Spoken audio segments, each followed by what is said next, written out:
Have you ever wondered about the profound wisdom and extraordinary spirituality of Jesus Christ? His teachings have echoed through millennia, touching countless lives. But how can we, in our modern, bustling world, even begin to approach that level of inner peace and understanding? It's a question many of us ask, and the journey to an answer is one of the most rewarding we can ever undertake. It's not about performing miracles or walking on water. It's about cultivating a certain state of being, an inner landscape of compassion, wisdom, and connection.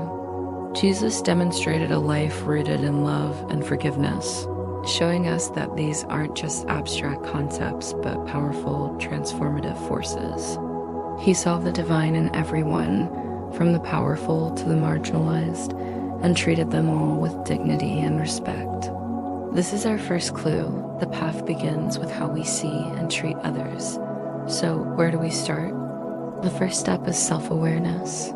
It's about taking a genuine, honest look inside. What are the thoughts and emotions that drive our daily actions?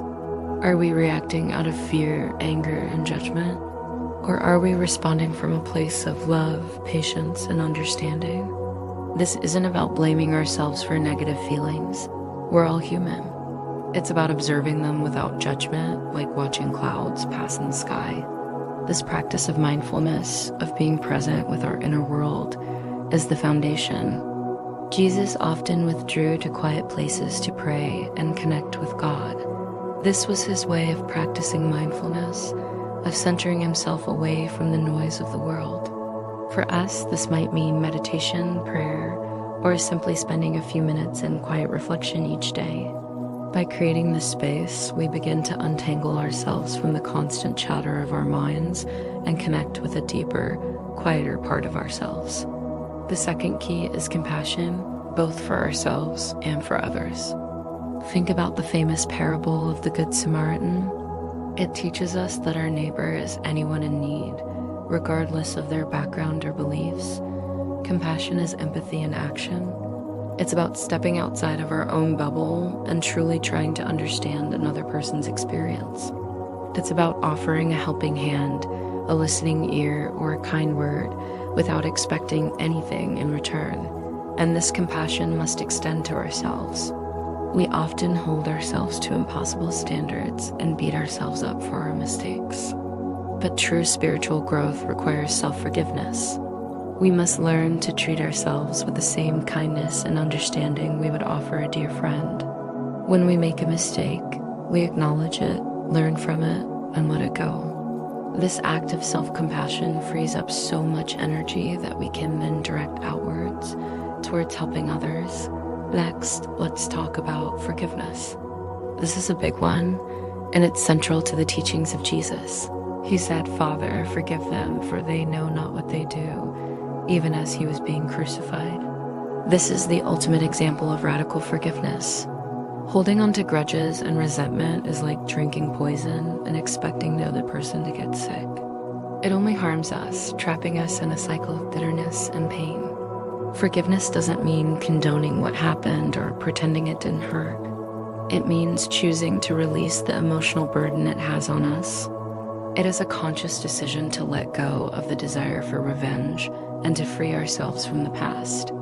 This is a process, and it can be difficult, but it is absolutely essential for our spiritual well-being. Start small. Think of a minor hurt you've been holding on to and make a conscious choice to let it go. Feel the lightness that comes with it.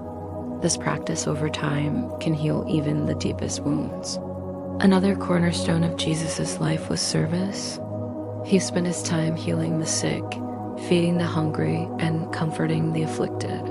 He taught that the greatest among us is the one who serves others. In our world, this doesn't mean we all have to start grand charitable organizations. Service can be found in the small, everyday acts of kindness. It can be helping a neighbor with their groceries, volunteering for a cause you care about, or simply being a source of support for your friends and family. When we shift our focus from what can I get to what can I give, a profound transformation occurs. We connect with a sense of purpose that is larger than ourselves. This connection to a greater purpose is a powerful source of joy and fulfillment, far more lasting than any material possession. The act of giving connects us to our shared humanity and reminds us that we are all in this together. Humility is also crucial. Jesus, despite his immense spiritual power, was remarkably humble. He washed disciples' feet, an act typically reserved for the lowest of servants. He taught that we should not seek praise or recognition for our good deeds. True humility is not about thinking less of yourself. It's about thinking of yourself less. It is about recognizing that we are all part of a much larger picture and that each of us has a unique role to play, no matter how big or small. In our modern culture, which often celebrates ego and self-promotion, practicing humility can feel counterintuitive. But it is the key to authentic connection.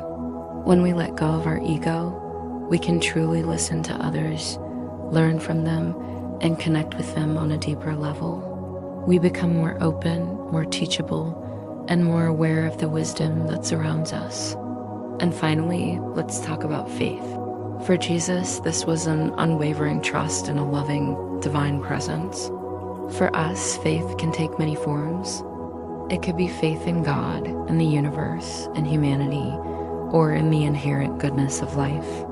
It's about believing in something bigger than ourselves. This faith acts as an anchor, keeping us steady through life's inevitable storms. When we face challenges, faith gives us the strength to persevere. When we experience moments of joy, faith allows us to feel a deep sense of gratitude. It's the inner knowing that even in the darkest of times, we are not alone and that there is a purpose to our journey. Cultivating this faith requires nurturing. It's like a garden. It needs to be watered with prayer, meditation, reading spiritual texts, and spending time in nature. It's about actively seeking out experiences that remind you of the beauty and mystery of life. So, to recap, the path to attaining a level of wisdom and spirituality like that of Jesus is not a secret or a mystical formula. It is a practical, daily practice built on several key pillars: self-awareness through mindfulness, radical compassion for ourselves and others, the liberating power of forgiveness, the joy of service, the quiet strength of humility, and the anchoring presence of faith. This is not a journey you complete overnight. It's a lifelong process of growth and discovery. There will be days when you feel connected and inspired, and other days when you feel lost and discouraged. That's okay. The important thing is to keep showing up, to keep practicing even when it's hard. Be patient with yourself.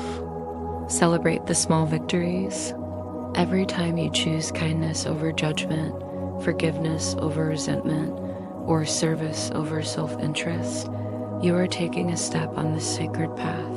You are slowly but surely transforming your inner world, and in doing so, you are transforming the world around you. The wisdom of Jesus is not meant to be admired from a distance. It is meant to be lived. It is an invitation to each and every one of us to discover the divine potential that lies within.